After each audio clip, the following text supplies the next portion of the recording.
여러분 안녕하십니까, 동정민입니다. 오늘 뉴스웨이는 단독 보도로 시작합니다.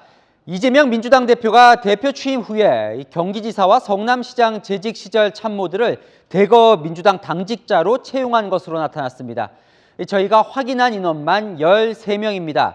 일단 숫자도 예전 대표들보다 많은 데다가 이들 중에는 조폭 논란에 연루된 인물도 있는 등 적합한 채용이냐 논란도 있습니다.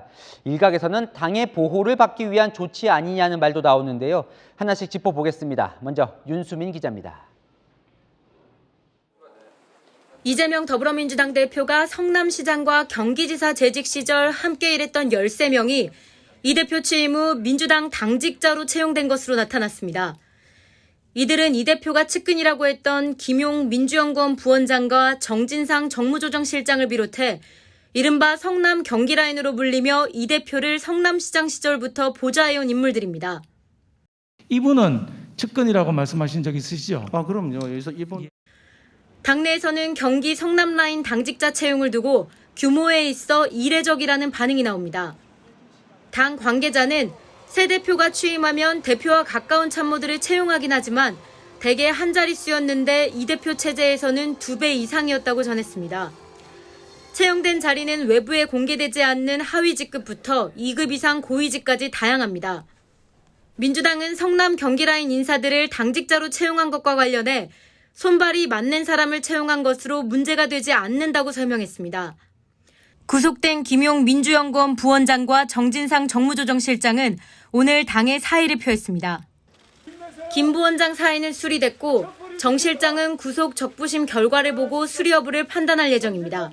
채널A 뉴스 윤수민입니다. 이재명 민주당 대표의 성남 경기라인 무더기 채용 그 시점이 공교롭습니다. 이 대표에 대한 검찰 수사가 본격화되던 때와 겹치기 때문이죠. 이 정진상 정무조정실장처럼 당의 보호를 받기 위한 거라는 의혹도 있는데 민주당은 검찰 수사와는 무관한 채용이라고 선을 그었습니다. 이어서 우현기 기자입니다. 이재명 대표의 성남 경기라인 참모들은 지난 9월부터 이달 초까지 민주당에 채용됐습니다. 공직선거법 위반, 성남FC 후원금 의혹, 대장동 개발 특혜 의혹 등 이 대표를 겨냥한 검찰 수사가 전방위로 확대되던 때였습니다. 제1야당 대표에 대한 정치 보복, 야당을 와해하려는 정치 탄압에 대해 더불어민주당은 물러설 수 없습니다. 민주당 일각에서는 이 대표 측근들에 대한 검찰 수사와의 연관성에 주목하고 있습니다. 한 민주당 당직자는 검찰 조사를 받을 때 직업이나 소속이 없어 신분 보장이 안 되면 불리하다는 얘기를 들었다고 말했습니다. 이 대표의 최측근 김용 민주연구원 부원장과 정진상 정무조정실장이 압수수색을 받고 구속됐을 때 당이 대응에 나서 논란이 일기도 했습니다. 성남시장 혹은 경기도지사로 재직할 때 있었던 일이잖아요. 근데 왜 당이 나서지? 민주당은 당직이 있다고 해서 검찰이 수사를 못하는 게 아니다라며 검찰 수사와 연관성을 반박했습니다. 채널A 뉴스 우현기입니다. 한때 의형제를 맺었다는 진술이 있었던 김만배 씨와 정진상 실장, 현재 모두 서울구치소에 수감돼 있는데요. 이 김 씨가 구속기한이 끝나서 오늘 밤 구치소에서 나옵니다. 이 정진상 실장도 풀어달라면서 신청한 구속 적부심 심사 결과를 기다리고 있는데요. 서울구치소에 김민군 기자 나가 있습니다. 자, 김 기자, 이 김만배 씨 입에 관심이 집중되어 있는데요. 언제 나옵니까? 네, 김만배 씨는 약 5시간 뒤인 오늘 자정이 지나면 이곳 서울구치소에서 석방됩니다. 지난해 11월 4일 구속됐으니 1년 만에 풀려나는 건데요. 김 씨 측은 구치소에서 나서면서 성실히 재판을 받겠다는 원론적 입장을 밝히고 바로 귀가할 걸로 전해졌습니다. 김 씨는 수사 초기부터 천화동인 1호의 실제 소유주는 본인이라고 주장해왔는데요. 대장동 재판에서 1호의 지분 절반이 그분 것이라는 정영학 회계사의 녹취록이 공개돼 파장이 일기도 했습니다. 검찰은 김 씨 지분의 절반이 유동규, 김용, 정진상 소유라고 보고 있는데 김 씨가 출소 이후 어떤 입장을 내놓을지 주목됩니다. 최근 남욱 변호사의 법정 진술 내용처럼 김 씨가 2014년 성남시장 재선과 2018년 경기지사 선거 때 이재명 대표의 선거 비용을 줬다고 인정할지도 관심입니다. 한편 이곳 서울구치소에 구속 중인 정진상 더불어민주당 대표실 정무조정실장은 오늘 오후 서울중앙지법에서 구속적부심을 받았습니다. 정 실장은 지난 19일 증거인멸과 도망 우려를 이유로 구속됐는데 오늘 법원 심사에서 도주 가능성 등을 반박한 걸로 전해집니다. 법원이 정 실장의 구속을 유지할지는 이르면 오늘 밤 결정될 것으로 보입니다. 지금까지 서울구치소에서 전해드렸습니다. 아는 기자, 정치부 김철중 기자 나왔습니다. 김 기자, 앞서 리포트 보니까요. 이재명 대표 취임 후에 같이 일했던 과거 참모들을 이제 13명 당직자로 고용을 했다는 건데 이게 많다는 거죠, 13명이? 네, 일단 민주당 당원 당규를 보면서 한번 설명드려 보겠습니다. 네. 당대표는 3명 이하의 당직자를 임명할 권한이 있고요. 다만 그 외에 계약직 당직자는 사무총장이 당대표에게 보고한 뒤 뽑을 수 있다고 되어 있습니다. 당대표 비서실을 몇 명으로 제한한다, 이런 규정이 있는 건 아니지만요. 예년에 비해 비서실 규모가 늘었다는 게 당내 평가입니다. 이들은 그럼 주로 당에서 무슨 일 하는 거예요? 다 대표 비서실에 있는 겁니까? 네, 대부분 이재명 대표를 옆에서 보좌하는 당대표 비서실 소속입니다. 직함을 보면 정진상 정무조정실장을 비롯해 정무조정 부실장, 정무담당 부국장, 비서실 부장 등입니다. 김용 민주연구원 부원장을 빼고 노동대외협력국이나 사무총장실에도 이 대표 참모들이 가 있습니다. 이 가운데 2명은 이 대표가 국회에 입성한 뒤 의원실 보좌진으로 데리고 있다가 당대표가 되면서 당직자로 데려오기도 했습니다.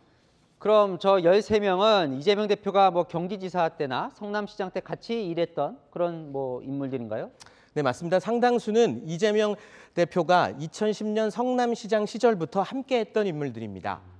저희가 찾은 2015년 성남시 시장실 근무자 자료를 보시면요. 정진상 실장이 별정 6급으로 돼 있고요. 이번에 당직을 맡은 김모 부국장급이 의전 수행, 백모 부국장이 수행 차량 운행, 이모 부국장이 시간 선택제 직원으로 표시되어 있습니다. 이들은 비서실 소속으로 성남FC 관련 해외 연수를 갔다가 성남시 의회로부터 외유성 출장이 아니냐는 지적을 받기도 했습니다. 그 밖에 이 대표가 경기지사 시절 비서실이나 대변인실에서 일한 인사들도 당직자로 채용됐습니다. 자, 물론 가깝더라도 이제 그 일에 역량에 맞는 역량을 갖고 있느냐 이게 중요할 것 같은데요. 아무래도 뭐 월급 받으면 세금도 들어가는 거니까요. 그런데 보니까 좀 논란이 되는 인물들도 있는 것 같습니다.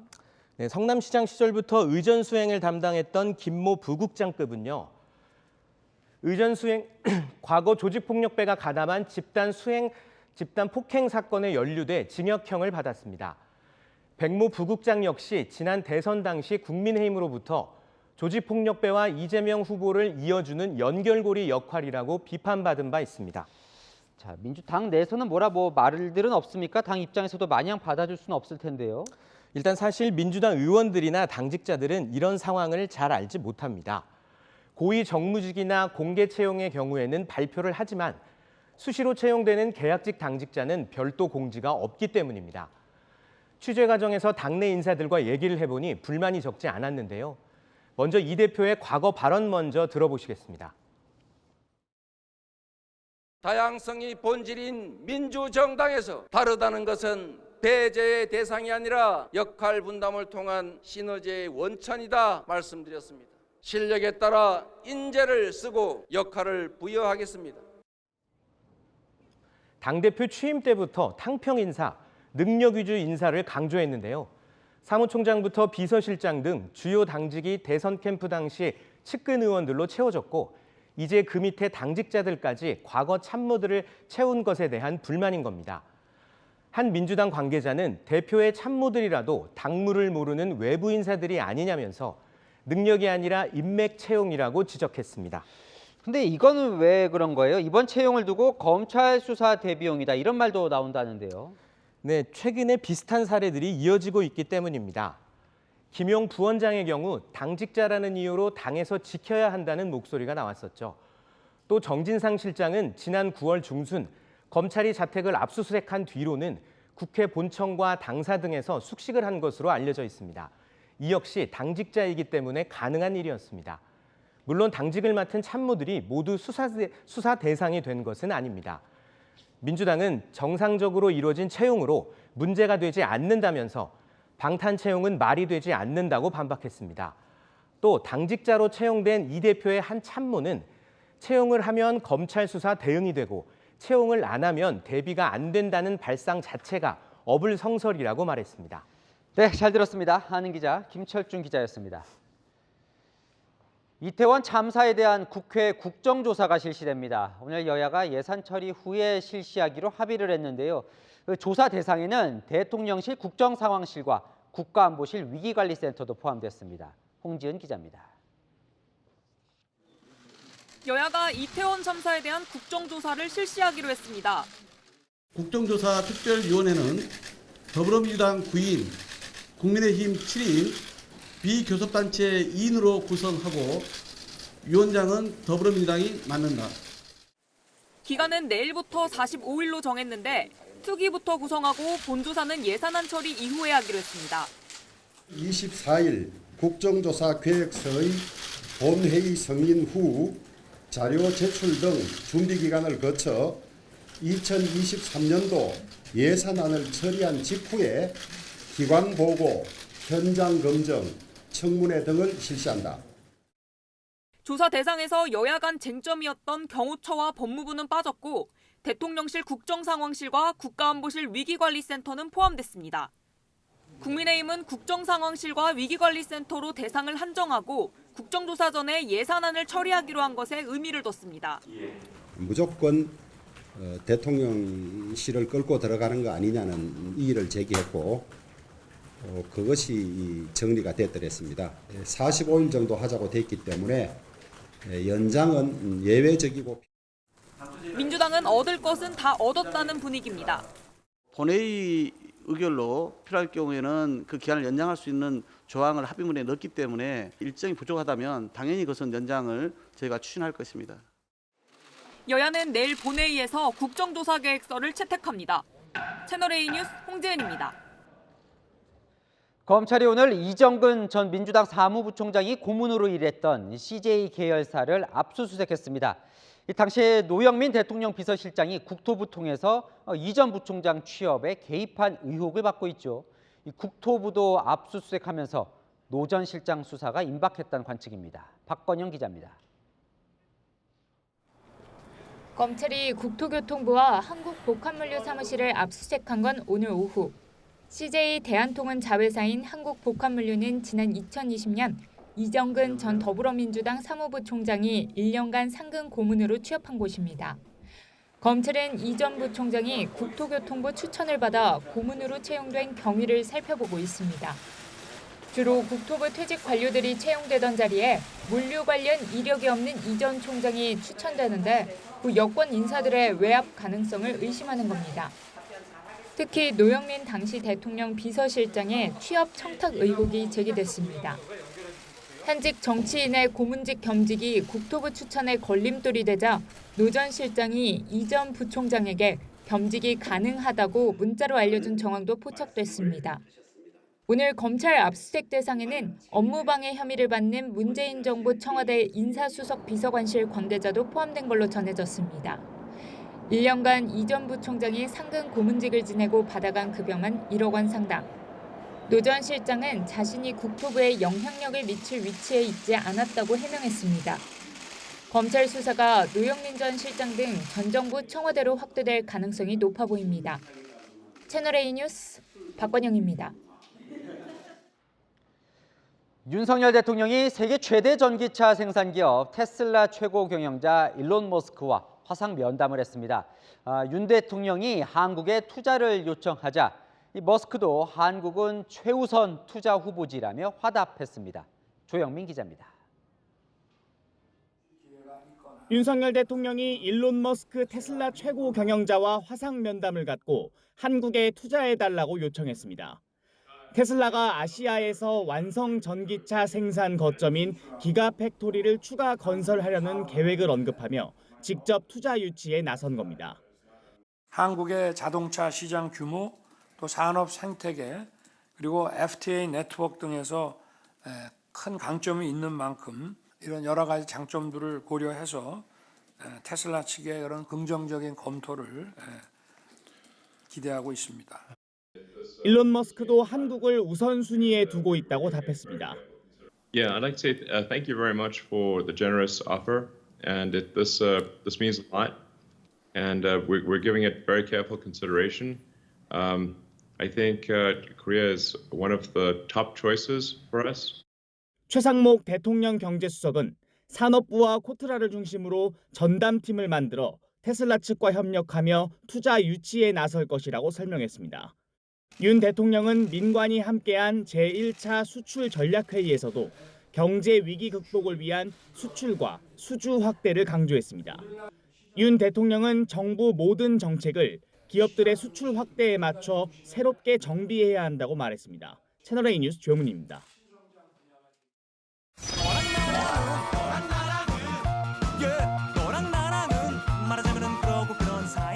야랑야랑 정치부 김민지 기자와 함께합니다. 첫 번째 주제 보겠습니다. 민주당이 누구를 못 믿는 걸까요? 남욱 변호사입니다. 남 변호사는 출소된 이후에 작심 발언을 쏟아내고 있잖아요. 이재명 대표에게 불리한 내용이 이어지자 야권은 일제히 이렇게 말하고 있습니다. 과연 믿을 수 있겠습니까, 그게? 검찰이 그동안 계속 회의하고 수사했을 텐데. 나는 진실성에 대해서 1년까지 있다가 거기 살아보세요. 얼마나 나가고 싶은가. 별 유혹을 다 해요. 남 변호사는 이제는 정권이 교체돼가지고 진실을 밝힌 거다. 뭐 이런 주제로 하는 것 같은데. 헛소리라고 생각합니다. 자, 이 대표 측 입장에선 당연히 남 변호사 발언의 신뢰를 떨어뜨려야겠죠. 네, 남 변호사는 이틀 전 재판에서요. 2015년부터 천화동인 1호 지분이 이재명 성남시장실 지분이라는 걸 알고 있었다고 폭로했죠. 김의겸 대변인은 석방의 대가다. 짜고 치는 고스톱이라며 검찰과 사건을 조작하려 한다고 주장했습니다. 근데 예전에 민주당이 이 남욱 변호사 발언 인용하고 그랬었던 것 같은데요. 네, 이재명 대표와 민주당은요. 얼마 전까지만 해도 남욱 변호사의 말을 인용해서 방어도 하고 공격도 했었죠. 남욱이가 그러잖아요. 12년 동안 찔러봤는데 씨알이 안 먹히더라면서요. 남욱의 검찰 진술은 충격적입니다. 윤석열 후보가 풀어준 조우영의 검은 돈 1,805억 원이 그대로 대장동의 종잣돈이 되었습니다. 남욱의 진술에 따르면 당시 수사 과장이었던 윤석열 후보는 대장동 대출 주범 대출 브로커 조우영 씨를 불러다 놓고 믹스커피 한 잔 타주면서 조사한 뒤 입건조차 하지 않았다고 합니다. 국민의힘은 남욱 변호사가 중대범죄의 진실을 폭로하고 있다면서 이재명 대표를 향해 침묵 뒤에 숨지 말라고 경고했습니다. 네, 다음 주제 넘어가 보겠습니다. 김경수 전 경남지사 지금 구속 수감 중이잖아요. 네, 맞습니다. 김 전 지사는 형기의 70%를 채워서 자동으로 가석방 심사 대상이 됐는데요. 오늘 법무부에서 진행된 가석방 심사에서 방금 전 부적격 판정을 받았습니다. 부적격이라면 이제 안 된 거군요. 네. 자, 야권에서는 기대하는 사람들 많았을 것 같은데 하지만 뭐 가석방이 된다고 해서 바로 정치를 재개할 수 있었던 건 아닌 거죠. 맞습니다. 형기 만료일이 내년 5월 4일이거든요. 그때부터 5년 동안 피선거권이 박탈되기 때문에 2028년 5월까지는 선거에 출마할 수가 없습니다. 다만 대통령이 사면 복권을 해주면 가능합니다. 네, 뭐 마침 시기가 시기였던 만큼 심사 결과에 관심은 쏠렸었어요. 맞습니다. 사면만 되면 다음 대선에 나올 수 있는 인물이라는 평가도 있었는데요. 국민 통합을 생각한다면 저는 당연히 포함되어야 된다고 생각합니다. 사면 복권이 되면 주자 중에 한 명도 될 수 있다? 저는 충분히 그럴 수 있다고 생각합니다. 차기 잠룡으로 부상되고 있기도 하거든요. 혹시 의원은 어떻게 생각하실까요? 김 전 지사는 자타공인 문재인 전 대통령 복심이잖아요. 자, 나오기만 해도 친문 진영은 반겼을 것 같습니다. 네, 마침 이재명 대표의 사법 리스크 우려가 커지는 상황이잖아요. 그동안 총선을 앞두고 구심점이 없어서 말을 아끼는 친문들도 있었는데요. 미국에 가 있는 이낙연 전 대표 복귀설에 김경수 전 지사의 역할론까지 당내 여러 말들이 모락모락 피어나는 것 같습니다. 네, 정치에선 구심점이 중요하죠. 네, 지금까지 여랑야랑이었습니다. 경북 동해안에 때 아닌 초겨울 물폭탄이 떨어졌습니다. 곳곳에서 11월 역대 하루 강수량 기록을 갈아치웠는데요. 특히 태풍 흰남노에 상처 입은 포항 지역 피해가 컸습니다. 배유미 기자입니다. 쉼없이 내리는 굵은 빗줄기 속에 골목은 물바다가 됐습니다. 차량들은 흙탕물을 헤치며 지나갑니다. 우리 이만큼 찼어요. 순식간에 10분도 안 되지. 그럼 우리 차갖고 여기 밑에가 일로 다쳤어요. 여기까지. 저 뒤로는 완전 그래가 이제 차도 못 돌았어요. 어제부터 오늘 새벽 사이 울진과 포항 등 경북 동해안 지역에 때 아닌 집중호우가 쏟아졌습니다. 어제 하루 경북 울진은 146.7mm, 영덕은 108.4mm의 강수량을 기록하면서 11월 역대 최다 강수량 기록을 갈아치웠습니다. 지난 9월 태풍 흰남노로 상처가 컸던 포항 지역의 피해가 특히 컸습니다. 시내와 도로 곳곳이 침수되고 냉천뚝 일부가 장대비를 견디지 못해 유실되는 등 피해가 속출했습니다. 이까지 채워가지고 이거는 지금 아침에 내가 시원하게 닦아놓은 거예요. 이거 전부 이거 흙이에요. 이거. 비가 오면 창문 열고 이제 구경만 할 얘기지. 우리는 저쪽에서 물리러 오면 우리가 보물을 막을 수도 없잖아요. 흰남노 때와 달리 하천이 범람하지 않아 더 큰 피해는 발생하지 않았지만 주민들은 비만 오면 겁부터 납니다. 한 2시간 동안 막 따라왔다니까. 그냥 비와에 겁이 나. 전에는 안 그랬는데. 여기 대내서 다 잠겨버렸거든요. 폐차시키고 중고차 또 사고. 길 가야 되는 자체가 이제 무서운 거죠. 지난 봄 산불로 몸살을 앓았던 경북 울진에선 산사태가 나 2차선 도로를 덮치면서 차량 통행이 통제됐고 축사에서 50대 주민이 고립됐다 소방당국에 구조되기도 했습니다. 채널A 뉴스 배유입니다. 평소 이용자가 너무 많아서 지옥철로 불리는 김포 도시철도. 이번엔 제동장치가 고장났습니다. 출근 시간 정동차 안에 연기와 냄새가 퍼지면서 승객들이 대피하는 소동이 일어났습니다. 신선미 기자입니다. 아침 출근 시간 김포 골드라인 장기역. 멈춰있는 전동차 주변에서 희뿌연 연기가 피어오릅니다. 열차에 타고 있는 승객들이 밖을 연신 내다봅니다. 고객 여러분께 죄송한 안내 말씀드리겠습니다. 후속 열차를 이용하시기 바랍니다. 사고가 난 건 오전 7시 30분쯤. 마산역에서 장기역으로 향하던 김포 골드라인 전동차가 고장이 나 멈췄습니다. 이 사고로 열차에 타고 있던 승객 300여 명이 하차한 뒤 후속 열차로 옮겨 탔고 전동차 운행이 17분간 지연됐습니다. 희뿌연 연기와 탄 냄새가 역사 내부에 퍼지면서 일부 승객들은 불이 난 줄 알고 대피하는 소동도 벌어졌습니다. 불이 난 줄 알았거든요, 이번에. 전철 문은 열렸는데 그 스크린 도어는 열리지 않고 연기는 나고 있으니까 그 전철 문이 열리는 대로 다 냄새가 이제 들어가는 거예요. 다 코 막고 뭐 되게 불안해 하셨죠. 김포 골드라인 측은 전동차 제동 장치에 이상이 생긴 걸로 파악하고 고장난 전동차를 차고지로 옮겨 원인을 조사하고 있습니다. 브레이크가 안 풀려서 브레이크 디스크라는 데서 마찰이 있었던 거예요. 그래서 연기가 발생되었습니다. 김포 골드라인은 김포시와 서울을 잇는 유일한 전철 노선으로 국내 도시철도 중 혼잡도가 가장 높아 소위 지옥철로 불리고 있습니다. 최근 3년간 경기도 내 5개 경전철에서 발생한 안전사고 68건 중 절반 가까운 32건이 이 노선에서 발생했습니다. 채널A 뉴스 신선미입니다. 고속도로에서 사고 차량을 화물차가 또 들이받는 2차 사고가 나 3명이 숨졌습니다. 2차 사고를 낸 화물차 운전자는 졸음 운전을 했다고 진술했습니다. 김예지 기자입니다. 오늘 낮 영동고속도로 강릉 방향 양지 IC 부근. 도로 한가운데 차량 2대가 뒤엉켜 불에 타고 있습니다. 커지는 화염에 검은 연기가 하늘로 치솟고 뒤에 있는 차량들은 현장을 피해 겨우 지나갑니다. 3차로를 달리던 SUV 차량이 차선 변경 도중 2차로를 주행 중이던 경차와 1차 접촉 사고를 냈습니다. 경차 운전자가 사고 수습을 위해 밖으로 나왔는데 뒤따르던 1톤 화물차가 이를 피하지 못하고 경차를 그대로 들이받는 2차 사고를 냈습니다. 이 사고로 경차에 타고 있던 탑승자 2명이 현장에서 사망했습니다.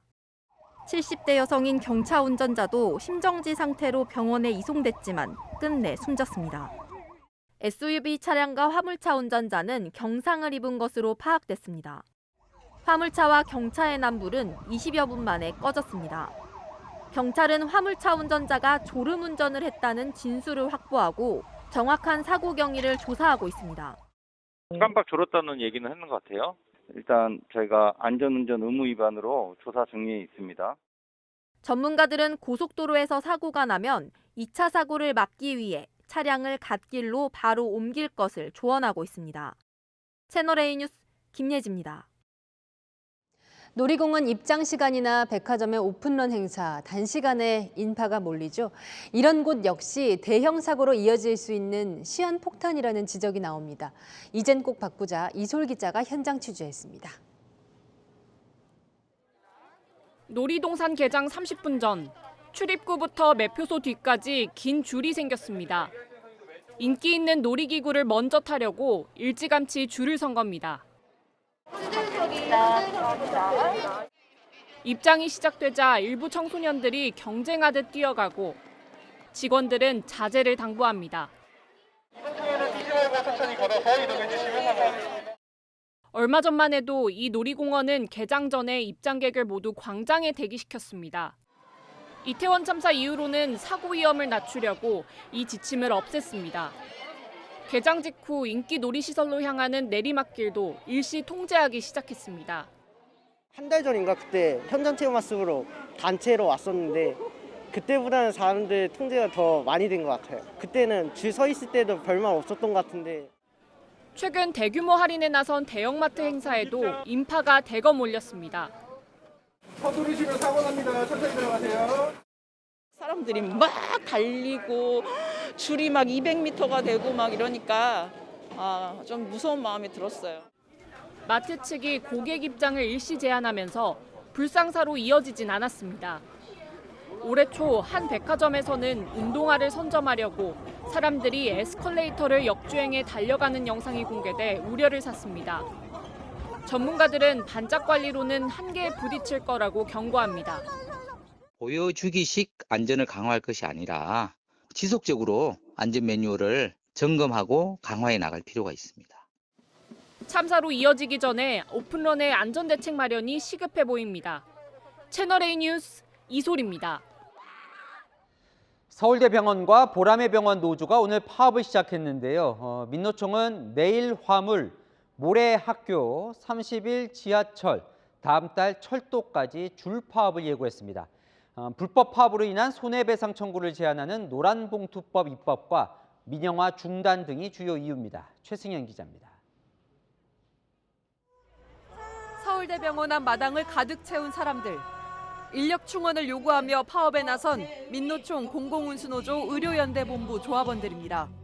의료 공공성을 지키고 제대로 된 인력으로 안전한 진료를 제공하고 병원 노동자들이 너덜너덜해지지 않게.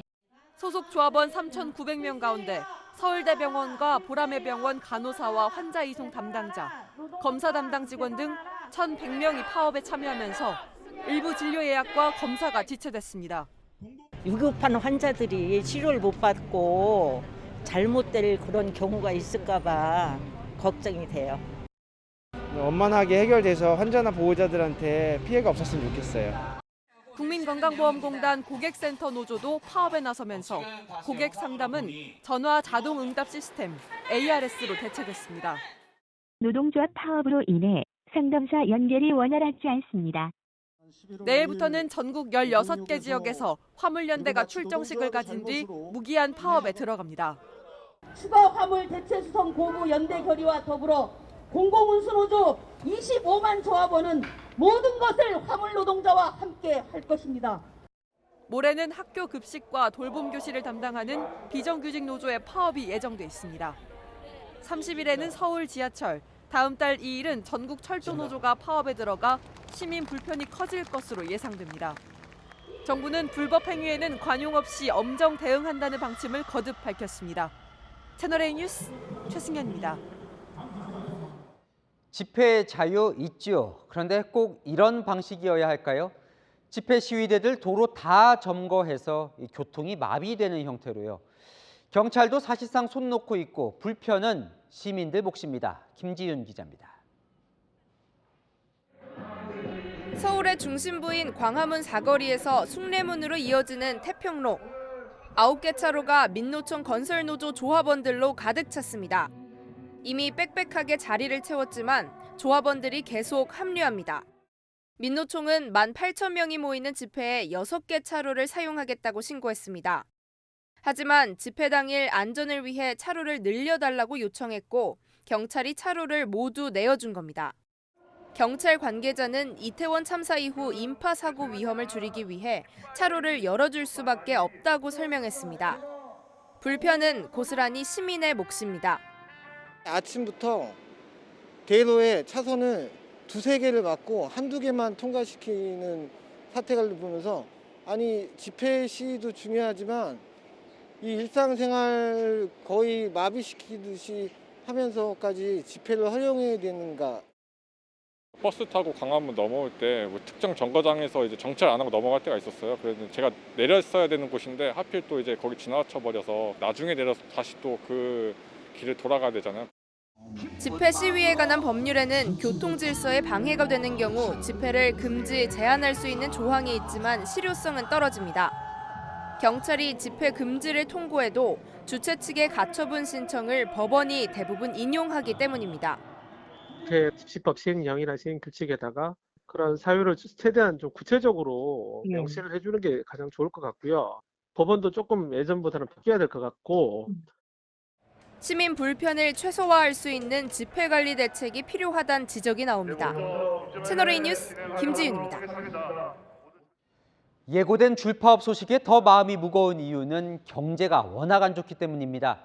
경제협력개발기구 OECD가 내년 한국 경제 성장률 전망치를 1%대로 낮췄습니다. 고금리와 얼어붙은 부동산 시장 탓에 이 대기업들조차 돈 조달하는 게 발등에 불입니다. 안보겸 기자가 보도합니다. 롯데건설은 최근 본사 사옥을 담보로 일본은행에서 3천억 원대 대출을 받았습니다. 부동산 프로젝트 파이낸싱 시장이 꽉 막히면서 자금 위기에 빠졌기 때문. 롯데케미컬, 호텔 롯데 등 다른 계열사가 총출동해 롯데건설의 주식을 사들이는 등 1조 4,500억 원가량을 지원한 상황. 신동빈 롯데그룹 회장도 사재 11억여 원을 투입했습니다. 고금리에 시중 자금까지 마르자 재계 5위 롯데그룹마저 전방위로 유동성 확보에 나선 겁니다. 현대백화점그룹의 현대홈쇼핑은 100% 보유 중인 현대렌탈케어 지분 매각을 검토 중입니다. 방송 수수료 증가로 영업이익은 줄고 홈쇼핑 업황 자체가 어려워지자 미리 현금을 마련하려는 겁니다. 자금 시장 위축에 경기 불확실성까지 더해져 기업의 체감 경기는 1년 11개월 만에 최악을 기록했습니다.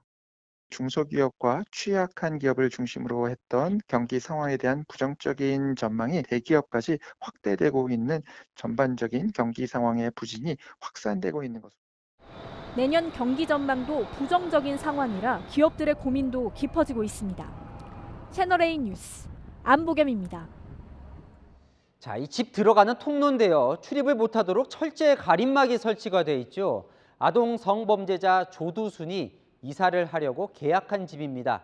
이 집 주인은 조두순 아내가 남편이 회사원이라고 속이고 계약을 했다며 이렇게 입구를 막았습니다. 김희태 기자입니다. 조두순 부부가 새로 계약한 다세대 주택. 2층 야외 계단 입구에 철제 가림막이 세워졌습니다. 몰래 이사 오는 걸 막겠다며 집주인이 설치한 건데 아예 들어오지 못하게 용접까지 해놨습니다. 지난 2020년 12월 교도소 출소 후 안산에 온 조두순. 현재 살고 있는 집 임차 계약이 오는 28일 끝나면서 3km가량 떨어진 이곳에 새 집을 얻었습니다. 불과 10m 거리에 어린이집이 있고 반겨 100m 안에도 어린이집 4곳이 밀집해 있습니다. 초등학교, 어린이집, 유치원, 초등이 있단 말이에요. 근데 여기는 절대 오면 안 되죠. 지금 어른이는 우리도 지금 무서워서 안 되고. 조두순의 부인은 지난 17일 임금 부동산을 통해 보증금 1,000만 원, 월세 30만 원에 2년 임차 계약을 했습니다. 그런데 계약하는 자리에서 부인은 남편이 조두순이라는 걸 숨기고 회사원이라고 말한 것으로 파악됐습니다. 1,000만 원 다 갈 거라고 그래서 현금 다 주고 남편분은 뭐 하세요 했더니 직장 다닌다 그러고.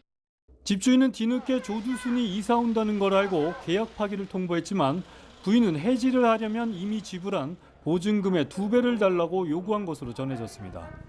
통상적으로 남편은 뭐 하는 사람이냐라는 질문은 월세를 제대로 낼 수 있는 능력이 있는지를 의미하는 것으로 보기 때문에 집주인이 임대차 계약을 취소하기는 쉽지 않을 것으로 보입니다. 안산시는 조두순이 이사할 경우 현재 거주지에 있는 순찰초소 2개소를 이곳으로 옮기고 방범용 CCTV 10개를 추가로 설치할 계획입니다. 채널A 뉴스 김의태입니다.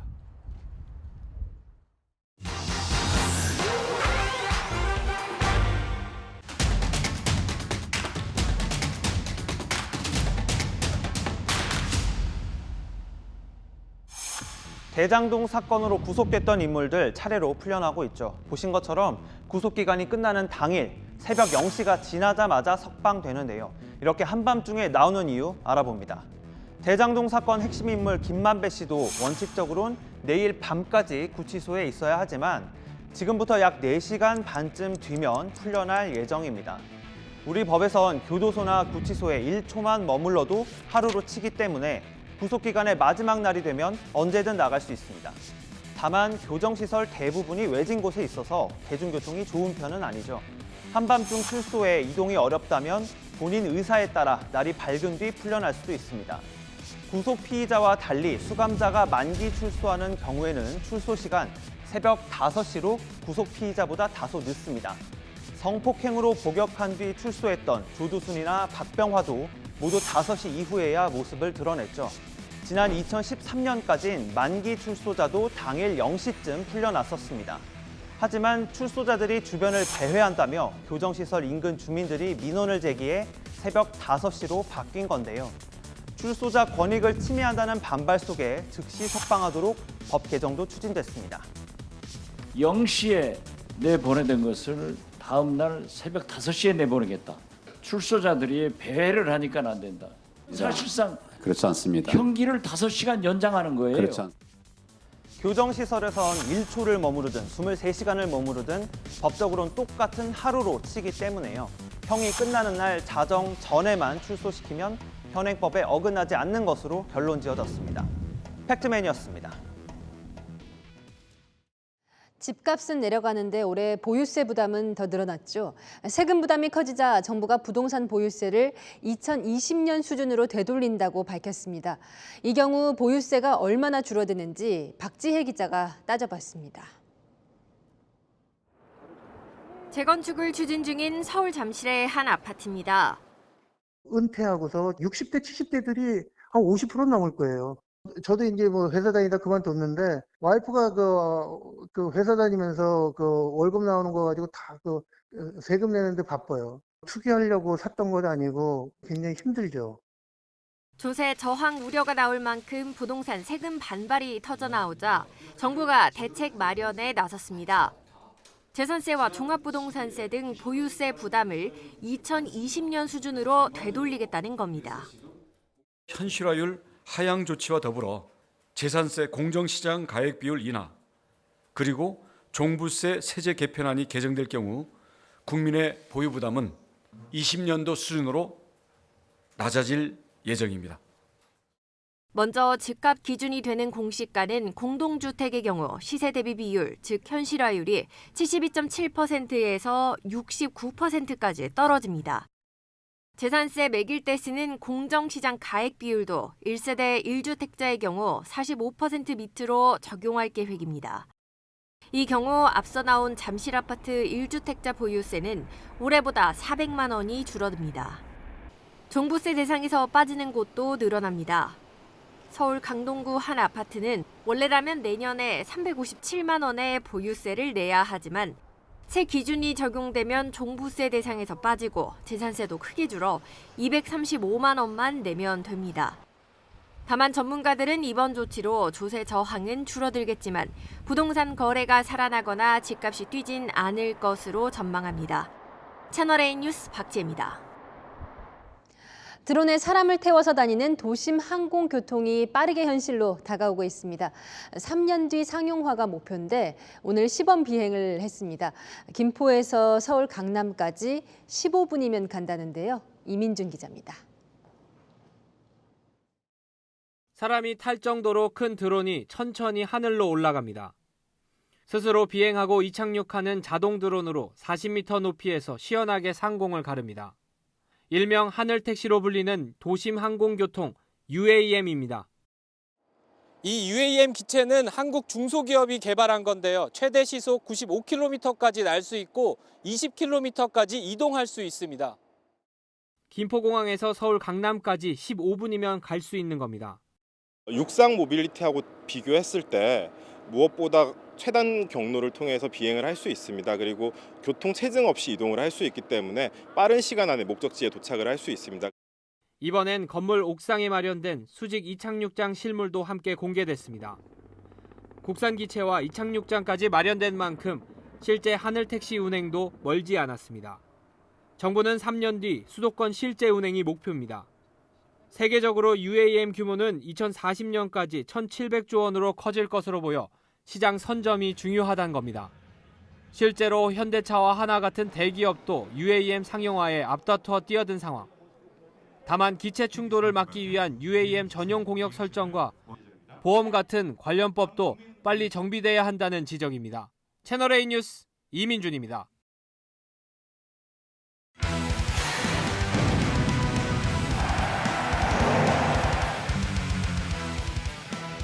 네, 월드컵 16강 진출의 열쇠가 될 첫 경기 이제 하루 앞으로 다가왔습니다. 카타르 도하로 가보겠습니다. 자, 김태욱 기자, 어제 사우디아라비아가 아르헨티나를 꺾는 이변이 있었어요. 이 경기 지켜본 우리 선수들 반응은 어땠습니까? 네, 세계가 깜짝 놀란 대이변이었죠. 선수들도 경기를 챙겨봤다고 하는데요. 사우디의 승리가 우리 선수들에게도 자신감을 불어넣고 있습니다. 같은 아시아 국가로서 사우디가 이긴 거에 있어 저희한테도 희망이 당연히 있다고 생각을 하고 있고요. 이기고 싶어하는 마음이 큰 것 같다는 느낌을 받았고요. 사우디가 이긴 게 좀 저희 선수들한테 동기부여가 더 되지 않나. 우루과이가 객관적인 전력면에서 앞서 있지만 그만큼 우리 대표팀이 새로운 이변의 주인공이 될 수 있는 기회이기도 합니다. 물론 사우디의 승리는 우루과이 팀에도 영향을 주고 있습니다. 이변의 희생자가 되지 않기 위해 신중을 기하는 모습입니다. Cada vez que nos ponemos la camiseta de la selección, lo más importante es tener lo que queremos hacer y el jueves creemos que vamos a estar muy preparados. 내일 경기에 손흥민 선수 출전이 확정됐다고요? 네, 조금 전 공식 기자회견에서 벤투 감독이 내일 손흥민이 경기에 나설 거라고 확인했습니다. 우리 팀의 장점을 최대한 활용해서 그동안 준비한 걸 보여주겠다고 각오도 밝혔습니다. 결전의 날이 다가오자 선수들은 큰 소리로 파이팅을 외치며 훈련에 집중했습니다. 주장 손흥민은 장난을 걸 만큼 여유를 찾았는데요. 내일 선발 출전까지도 기대해 볼 수 있을 만큼 컨디션을 끌어올렸습니다. 좀 깨병이 있어서 아프다고 하긴 한데 마음가짐이 강한 선수라서 아마 경기에 나간다면은 그런 것들을 잊고 뛰지 않을까 그렇게 생각하고 있습니다. 수비의 핵 김진수도 허벅지 부상을 털고 출전이 가능할 전망입니다. 다만 측면 공격수 황희찬은 부상 때문에 끝내 팀 훈련에 함께하지 못했습니다. 내일은 발빠른 나상호가 황희찬 대신 나올 가능성이 높습니다. 카타르 도하에서 채널A 뉴스 김태욱입니다. 강력한 우승 후보 아르헨티나를 꺾은 사우디는 오늘 하루를 임시 공휴일로 지정하며 축하를 이어갔습니다. 조현선 기자입니다. 사우디아라비아가 우승 후보 아르헨티나의 2대1 역전승을 거두자 사우디 팬들은 기적 같은 이 순간을 원없이 즐깁니다. 응원가에 맞춰 덩실덩실 춤도 춥니다. 특급 스타 리오넬 메시를 넘어섰다는 자신감도 뽐냅니다. Where is Messi? Where is Messi? I can't see him. 거리를 뛰어다니는 팬들의 도하 시내는 밤새 축제장입니다. نفكر بالنهائي الآن نفكر بالنهائي ونتمنى يكون فريق عربي لأنه إذا كان المرشح للكاس الأرجنتين ومصنف ثاني عالميا. 승리는 왕족도 춤추게 만듭니다. 얼마 전 한국을 방문했던 빈살만 왕세자와 가족들은 텔레비전 앞에서 초조하게 승리를 기원했습니다. 그리고 서로 안고 기뻐하다 감사의 기도까지 했습니다. 온 시내가 기쁨으로 가득 찬 사우디. 정부는 오늘을 공휴일로 지정했습니다. 사우디의 승리로 중동 전체가 들썩였습니다. 요르단에서도 팔레스타인에서도 중동 형제의 기쁨을 함께 누렸습니다. يعني الشعور لا يوصف وكثير بجنن وهدول اخواننا وقرايبنا واولاد عمنا واللي عملوه اليوم يعني ابداع بصراحه فخر لكل العرب. انا شجعت السعوديه عشان زينا زيهم واحنا عرب وكلنا ايد واحده والحمد لله رب العالمين. 월드컵 역사에 남을 사우디의 승리. 각본 없는 드라마가 월드컵의 묘미를 더욱 살리고 있습니다. 채널A 뉴스 조현선입니다. 다음 뉴스입니다. 대륙간 탄도미사일 발사 현장에 김정은과 동행한 딸에 대해 북한 주민들도 큰 관심을 보인 것으로 전해집니다. 베일에 쌓여있던 딸의 모습이 공개되자 비판적인 목소리도 나왔다는데요. 박수유 기자가 전해드립니다. 놀이공원 대신 미사일 앞을 손잡고 걸어가는 아버지와 딸. 김정은 국무위원장을 쏙 빼닮은 어린 딸의 모습이 공개되자 경제난 속 잇따른 미사일 발사에 부정적인 북한 주민들의 관심은 딸에 집중된 것으로 전해졌습니다. 대북소식통은 채널A에 발육 상태가 남다른 김정은의 딸을 보며 자조적인 목소리도 나왔다고 전했습니다. 엄청 잘 먹고 그러니까 이제 겨우 10살이 될까 말까 해가지고 아버지 비밀까지 따라왔다고. 우린 지금 배고파서 지금 식량 사정이 이렇게 어려운데 그러면서 물어보더래. 이 ICBM 한 발 쏘면은 여기 들어간 돈이 얼마나 드는지. 어린 딸을 미사일 발사장에 데리고 나온 데 대한 우려 섞인 시선도 전해집니다. 부모라고 하면 어린 자녀에게 뭔가 안 좋은 모습이라든가 이런 걸 좀 보여주는 걸 꺼려하잖아요. 왜 미사일을 쏘는데 이제 데리고 왔냐. 자녀가 더 있을지, 아들일지 딸일지 호기심이 커졌다는 전언도 나옵니다. 왜 아들을 안 데리고 나왔냐 물어보니까 아들은 아직 너무 어릴 때 노출시키면은 문제가 있으니까. 북한 주민들은 모르고 있으니까 딸밖에 없는가? 아들은 없는가? 뭐 이런 얘기. 비밀주의 관행을 깬 김정은의 파격 행보에 북한 내부도 술렁이고 있습니다. 채널A 뉴스 박수유입니다. 중국의 엄격한 제로 코로나 방역 조치가 폭력으로까지 변질되고 있습니다. 시민의 팔을 꺾고 무릎으로 목을 짓누르는 방역 요원의 모습도 공개돼 논란이 커졌습니다. 전혜정 기자입니다. 공안 4명이 한 남성을 건물 벽으로 몰아세웁니다.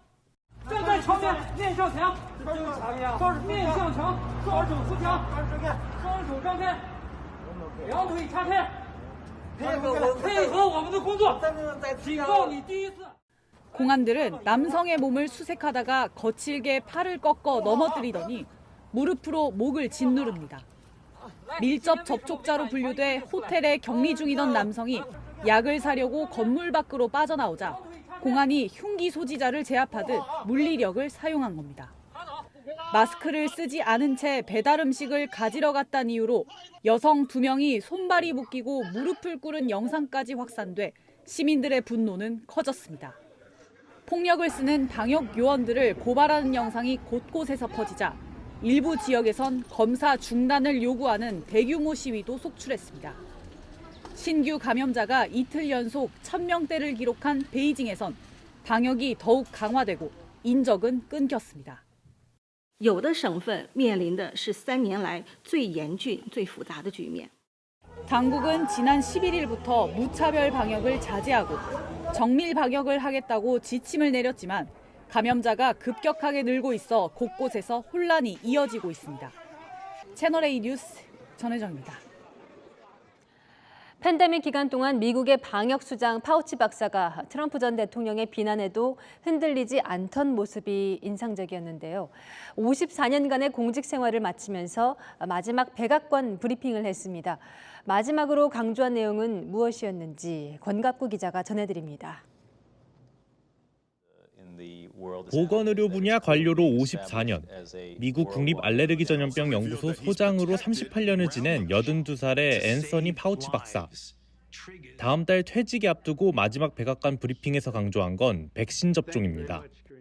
Maybe the final message I give you from this podium is that please, for your own safety, for that of your family, get your updated COVID-19 shot.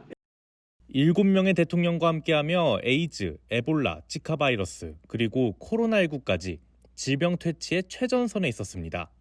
특히 코로나19 사태 초기 자화자찬하는 트럼프 대통령 앞에서 초기 대응 실패를 지적하며 강한 인상을 남겼습니다. No doubt that early on we had a problem. There was a problem that had to be corrected, and it was corrected. He gets a lot of television. He loves being on television. I like him, but he's called a lot of bad calls. 트럼프 대통령과의 갈등 속에서도 방역을 진두지휘하며 전염병 대통령으로 불리기도 했습니다. And I don't want to see anybody die from COVID. Whether you're a far-right Republican or a far-left Democrat, it doesn't make any difference to me. 채널A 뉴스 권갑구입니다. 비구름이 물러가고 전국에 맑은 하늘이 드러났습니다. 다만 오전까지 내륙을 중심으로 가시거리 200m 미만의 매우 짙은 안개가 예상되고요. 강원 산지에는 도로에 살얼음이 얼 수 있어서 교통안전에 각별히 주의하셔야겠습니다. 밤부터 대기가 정체되면서 내일은 서쪽을 중심으로 공기질이 탁하겠습니다. 외출하실 때는 미세먼지용 마스크를 착용하시는 게 좋겠습니다. 앞으로 출근길에는 더 따뜻하게 입으셔야겠습니다. 서울은 오늘보다 5도가량 더 떨어질 텐데요. 낮에는 온화한 날씨가 계속되겠습니다. 내일은 큰 일교차에 대비하셔야겠습니다. 서울은 5도, 대전은 4도로 출발해서 한낮에는 서울 15도, 광주는 17도가 예상됩니다. 금요일 밤에는 수도권과 영서에, 다음 주 초에는 전국에 비 소식이 있는데요. 이후 본격적인 추위가 찾아오겠습니다. 날씨였습니다. 오늘부터 노동계의 줄파업, 집회 시위가 시작됐습니다. 집회 시위 파업하면 요즘도 이런 식이죠. 도로 전체를 점거해서 차량 통행 막아버리고 노래 틀고 확성기 써서 시끄럽게 하고 파업에 동참 안 하는 사람 업무 방해하고요. 자, 집회의 자유는 헌법이 보장하는 기본권이지만 다른 사람 불편은 아랑곳 않고 내 것만 중요하다는 식이라면 국민들도 이렇게 바라보지 않을까요? 마침표 찍겠습니다. 그들만의 파업, 뉴스에 마칩니다. 감사합니다.